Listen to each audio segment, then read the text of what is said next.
It's all about the Tech Hero Award 2025. And that means that I got 3 great nominees on the bench, so to speak. Looking forward.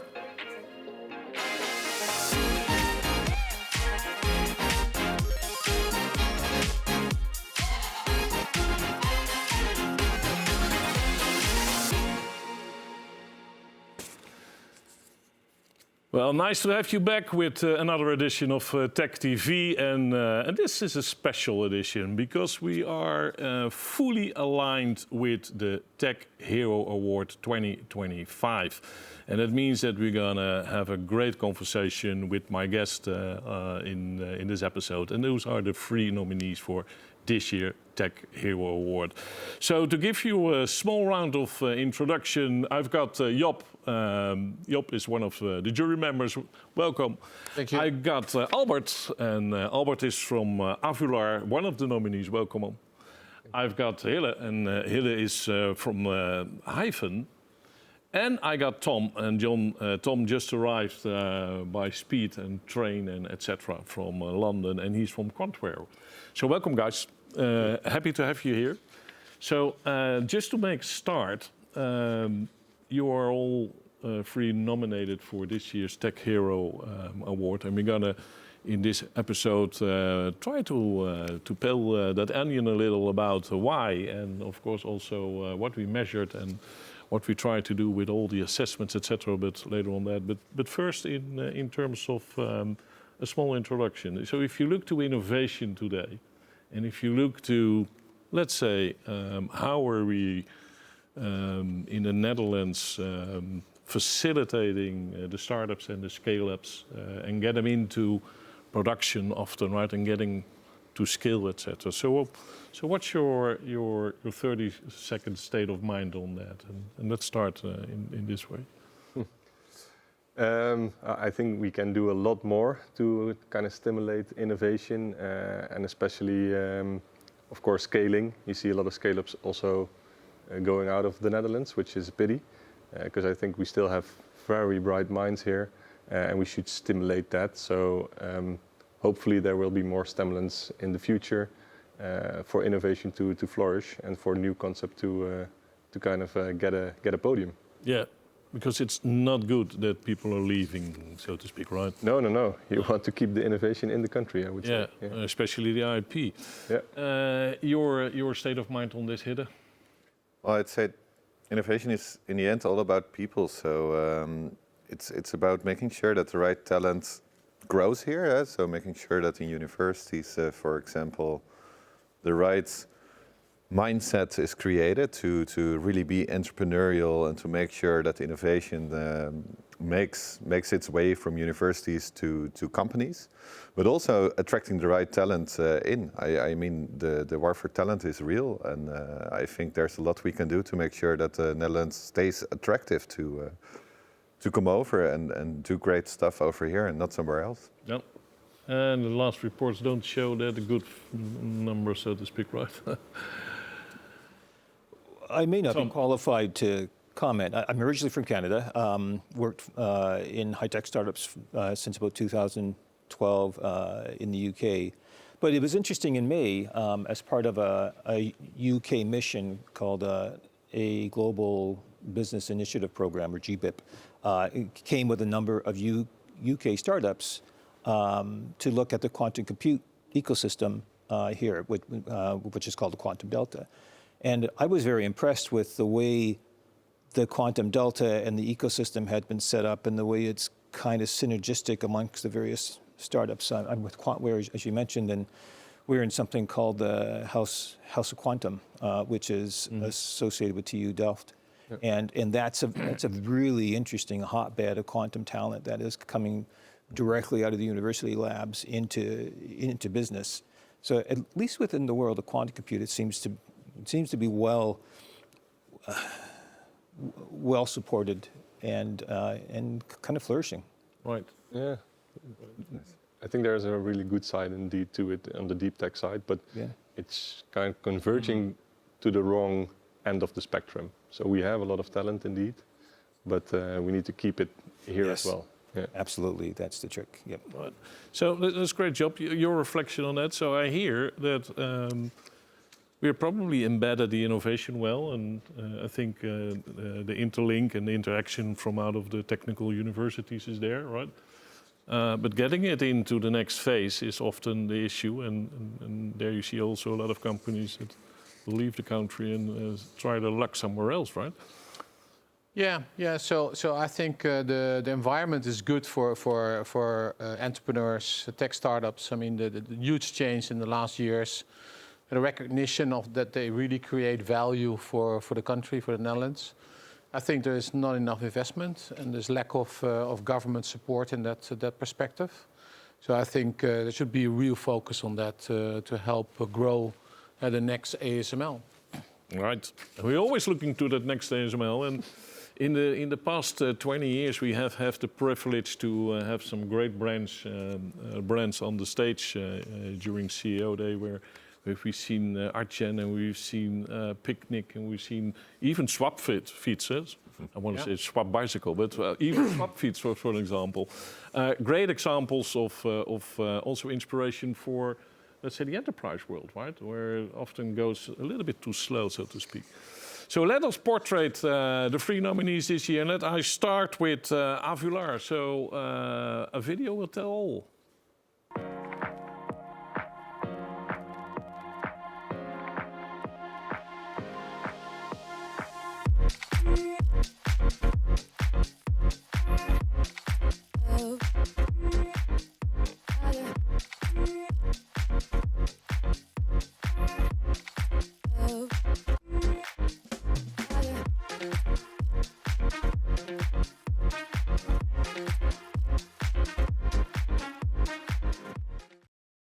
Yeah, a good moody, so to speak, in this case, Albert. So explain your dynamics today with Avular.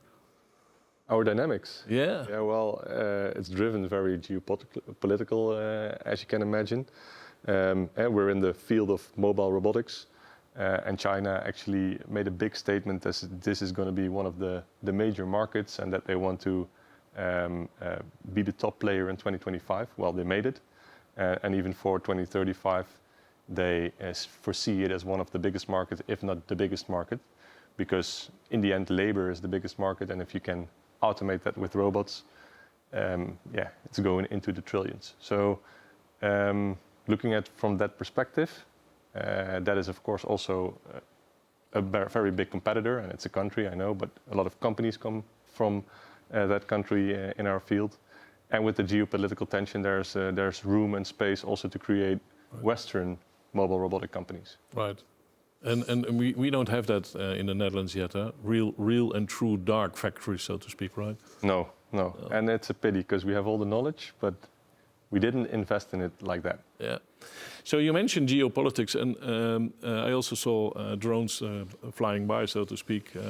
And I know the Minister of Defense wants to have a fully NL drones before the end of 2027, with 70% production and materials within European boundaries, so to speak, right? Mm-hmm. Is that doable?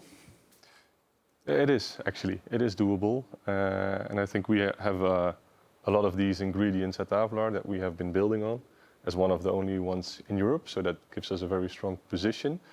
If I look at what is not doable, for example, the lithium for the battery cells, etc. So if you go to the ground materials, there we have a lot of problems. And then it's still a world economy that we need to feed, and that everybody needs to have their place in order to keep it in synergy. But if I look at the chips, all the other components, then it's doable for sure. Right. Well, it's good to see. It's good to have you with us, and we will deep dive a little bit more about your dilemmas, of course, also, right? Thanks. So we also got Hidde from HYFEN. We don't have a video for you, but we at least can show a screenshot here, and that stated, let's accelerate the digital evolution of the pension ecosystem together. Mm-hmm. All right, so you're totally in the financial, so to speak. Yeah. I guess so, and it's important. There's a lot of money in the pension ecosystem, and of course that's our money. That's money of everyone in the Netherlands. So I think it's an important job to make sure that also this sector uses new technology as much as possible to make it more efficient, to spend as little as possible on administration or processes or printing out paper, but also more easy to handle, because in the end it's a quarter, third of your life, hopefully, and of course it's nice if you can spend that in the way you like. So that's why we with HYFEN we very much like what we do. We get to play with technology and we get to help people. Right.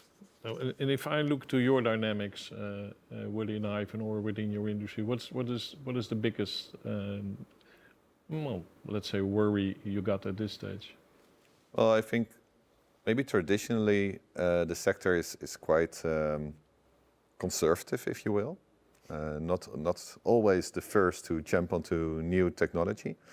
And I think what we did with HYFEN is really look at how we can make technology in such a way that it's secure and compliant and complies with all privacy laws and regulations, and still use it in this pension industry to help people and to help the companies operate more efficiently. So I think there's really a big role to play, and we're playing it already for quite a while, quite successfully. Right. Yeah. Right. And of course, we will talk in depth about more dilemmas, but let's make first that round of introduction here. So, Tom, Quantware, and we actually got a moody there.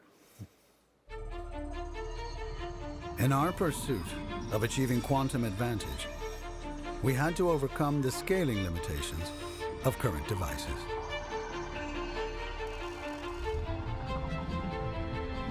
Presenting the world's largest commercially available quantum processor. Made possible by our next generation 3D architecture. All signals are routed vertically, allowing for integration and modularity, and paving the way for ever larger devices. Introducing Tenor, starting at 64 qubits, with a more flexible design, ready for your fridge to fit your specific applications.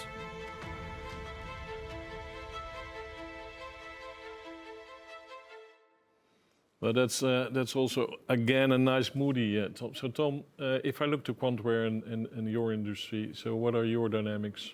So Quantware is actually the largest producer by volume of quantum processors and quantum components globally.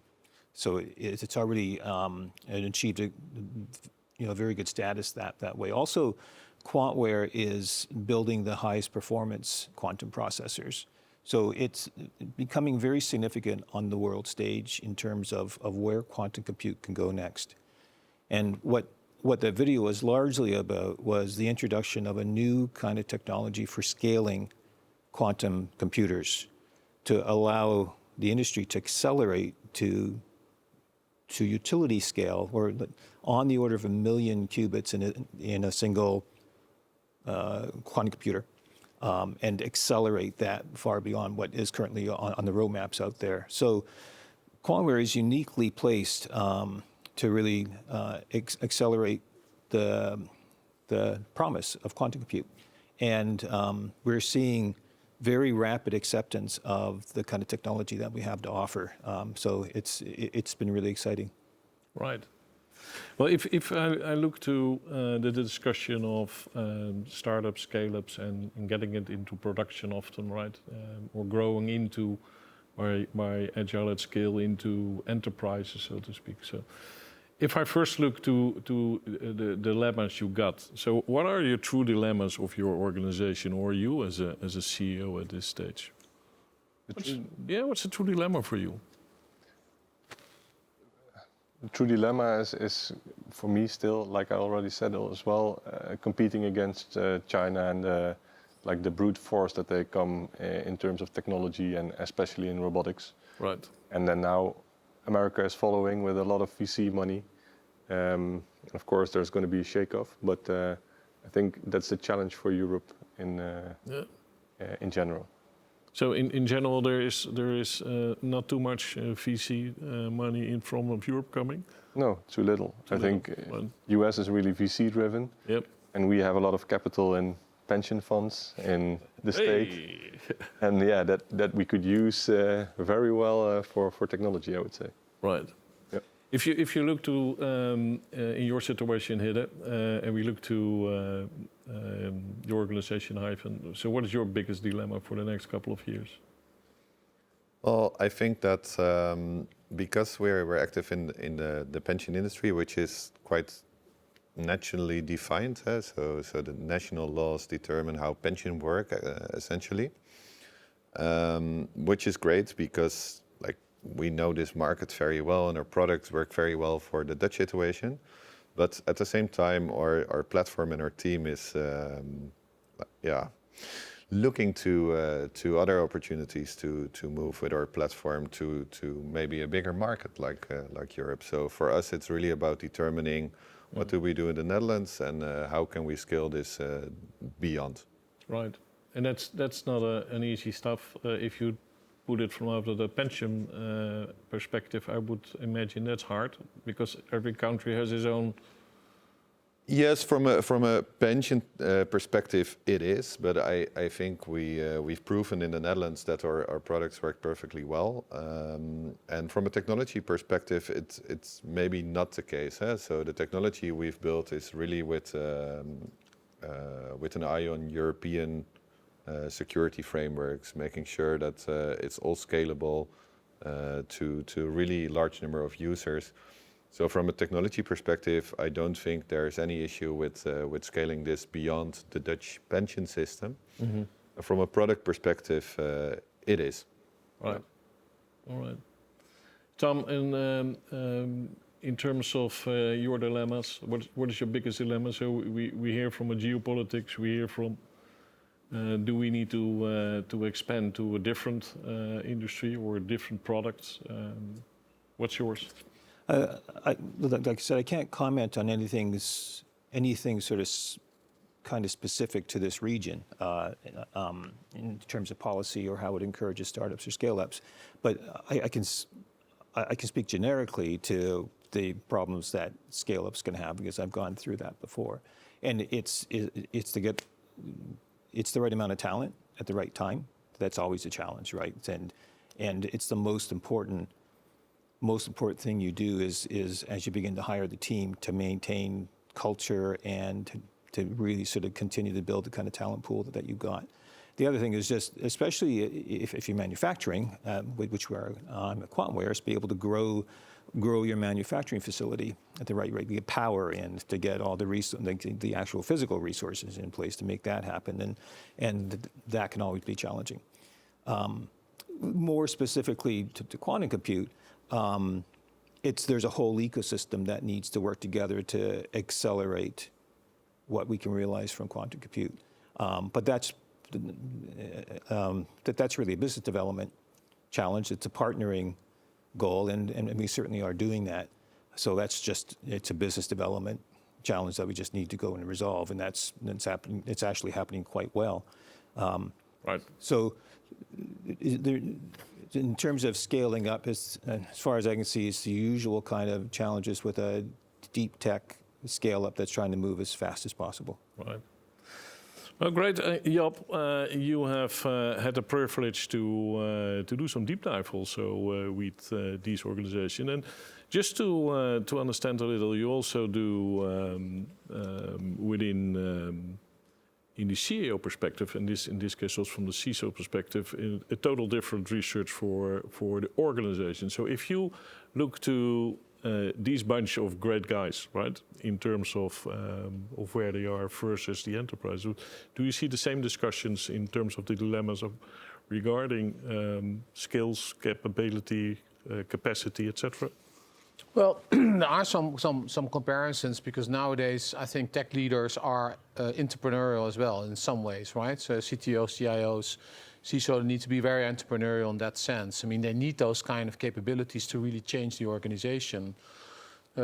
These guys are real entrepreneurs, so it's a different story. The key thing, what I see, is that they are really scaling also at the global level. So the international component is much more there. For you, of course, with HYFEN, it's less, but it's coming. It's already thinking about it. And I think in the past, these kind of entrepreneurs wouldn't think about it. So I think the global implication is much more there. Customer centricity is much more focused also in these profiles, of course, because that's so important. Right. Well, it's good that we have at least a couple of programs in this, right? I understand that you're in the RISE program also within TechLeap. Yeah, a few years before. Yeah, a few years before. Yeah, and that's at least starting to get you ready for international expansion. Absolutely, that's great. Right. So let's look to a little information about the Tech Hero Award, because we don't want to have the discussion about that it's a black box, right? If you win an award, you should win an award, right? And we call it in the Netherlands, we don't want peppy and cocky awards, right? So we got a full jury, and that's heading up by the chairman of the jury, and he's also the chairman of the CAO Platform Netherlands. We got also there Professor Eric Beulen, and he's heading up the Digital Knowledge Institute. We got BCG doing some very important digital maturity assessments, and also looking about AI maturity, for an example, within your organizations. We got last year's winner, Matthijs, and he's from Muse. And we got Job, and I will circle back you within a minute, Job, about one of the elements you provide in the assessments. Yep. So there's a full process about within the nomination phase. We really look for a couple of years to nominees, right? So what are they contributing? What are they growing? What are the expectations, so to speak, within the industries? What we try to do is list that very well and go into those first assessments. And those assessments are important to understand, is this innovation to innovate? Or are we truly building organizations that have strong operating models, strong organizational models, and strong business models in place, or getting those in place, so to speak. So we try to measure that. The fun part is that if you go there, and we can measure that regarding a future-proof index by BCG, there you get some interesting insights, so to speak, and it's also insights that you can share with each other. If we look to that, we also take in this year's election, we look also a little bit about the maturity levels of AI. Well, let's say within the DNA of your organization, or within your operating models, business models, or organization models. So how does that look like? And why? Because we are lacking behind that in terms of the adoption of AI in the Netherlands. But if you really look, and for an example, to the averages of what does it produce in terms of revenue growth, or TSR, or return on capital, for an example, they are strong numbers. So there is a big correlation about the usage of, for an example, AI in. And that means that we measure that also for Avular. That's an interesting picture to share, I guess, right? So the interesting see is that correlation about the adoption. How does it bring you further in your terms of return on capital and return on equity, for an example, right? And that could be very interesting if you want to scale, right? And you want to go to the next phase, and you want to get some more seed money, so to speak, et cetera, et cetera. Same for HYFEN. We've seen that picture with a massive 4.3 number times the 3 years TSR, for an example, right? So that's interesting to see. And what we see is that we can plot that to the average of the industry worldwide versus where you are as a company, in this case HYFEN, and as Avular. And we did the same with Quantware. And there we see also some great numbers here popping up, right? Those are elements we use, but we also use a little different assessments also to understand from a leadership perspective, from a profile perspective. So Job, you did this one. Yeah. So can you explain about that? Yeah. So what we did, we have developed a benchmark on tech leaders who have created companies with double-digit growth. So we benchmark those tech leaders. And part of this nomination process is that the leaders of the nominees, in this case the two gentlemen and of course your colleague, have gone through the assessment and to benchmark themselves against those high growth tech leaders. And this is the benchmark model you see. It's based around strategy, operations, culture and skills. And we go through a 1-hour session to really review the scores with competency-based interviewing to really build validation on where they stand. And that will be part of the scoring to define who is going to be the winner. Right.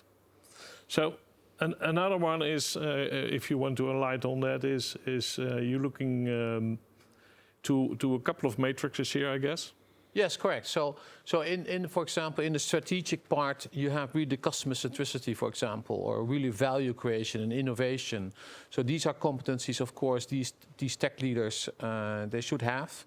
But it's also on the operational model. How do you develop an organization? What is the organizational design? And then the people component, which was already mentioned here. How do you create a culture of growth? How do you attract talent to come and work with you? And then the skill set, of course. Right. You need the deep tech skills to be able to scale, and AI is one of them. Right. Yeah. So I'm just looking for that cliffhanger in conjunction with those three great nominees. Well, I'm impressed by their results, and it's interesting to see the modesty as well as of a tech leader to maybe underscore themselves. So in the conversation, we even higher these kind of scores. And sometimes they overscore because then you challenge them. And that's the great thing around in these kind of processes, to get a real kind of objective score which you can compare. But it's not, of course, the only one which we'll be looking at as a jury. We have multiple, of course, values where we look at to define who's going to be the tech hero. Right. Right, thanks. So at least you have a glimpse about that there's no black box. We do a lot of assessment, we do measuring, and we talk with of course, with the nominees. And that's, I think, one of the most important elements is to talk and understand where they are. So in a 30-second pitch, Tom, why should Quantware be the winner this year? Well, Quantware, as I've been saying, is going to accelerate the global goals for quantum compute. This will have a significant impact on the problems that we can solve for society in various fronts, as far as problems with drug discovery, optimization problems in finance and logistics, right, and problems that we haven't really even approached yet. Right. Hit it. Why should it be HYFEN? Because we bring new technology to a very conservative sector, and in that way we help to make pensions more accessible to more people, and I think that's important and rewarding. Yep. Yeah. And it's an interesting piece of money, or important piece of money, I guess, in the whole economy, so to speak. Yeah. But in the end, it's about pensions. It's about making sure that people get as much out of their money, yep, as we can. Yeah. Yep. Yes, because robotics is going to change the world. We've seen it with AI. Like the past 30 years, it was academic, and now it's booming also in business. And the next phase will be physical AI in the form of robotics. And it's really going to change the face of the earth. And I think Avular is very well positioned with its own brand and OEM place in the chain to create these robots from a European perspective. Right. So we need some more dark factories financed by pension funds, and then getting quantum behind that, and then we have the golden thing, right? That would be marvelous. Yeah. That would be marvelous. Yeah. I got it here. Good team. Right.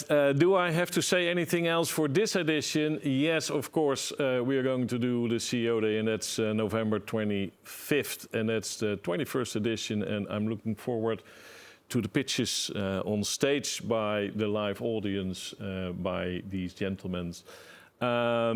Do I need to say anything more? No, thank you very much. Job, Albert, Thank you. Hidde, Tom, it was great to have you here and see you as soon as possible at the CEO Day. Thank you too. Looking forward. Yeah, Thanks a Thank lot. you very much for having us. thank you. Bye now.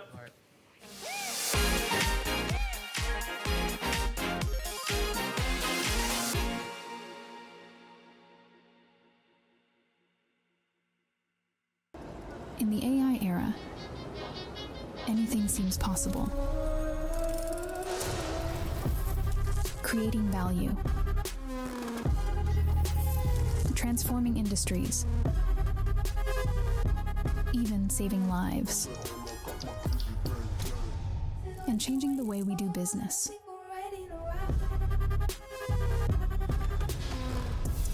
From small steps to solving seemingly impenetrable problems. You can. You can with AI. You can with KPMG. It's easy to talk, give opinions, to say what should be done. But to do is different. Do is hard. Do is determination, motivation, dedication. Do is decision. Do beats can't. Trust DXC to do technology that innovates. And let's build an AI-powered world together.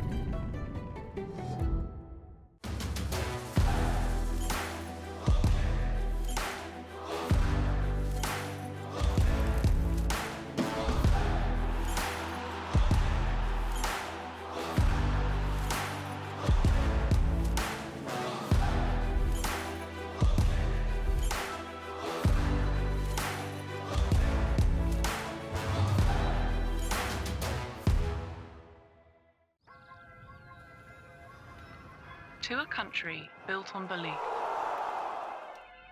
Over 30 years ago, you opened your doors to us. Since then, we've worked together, raising the game on land, water, and air. We've partnered with your very best as they invent, serve, and accelerate. Protecting, connecting, keeping things running day and night, no matter what. And along the way, we found power in people, hope in each new challenge, and tomorrow's leaders today. So, to a small country with endless big ideas, wherever you set your sights next, we'll be here, ready to help you make it happen. TCS.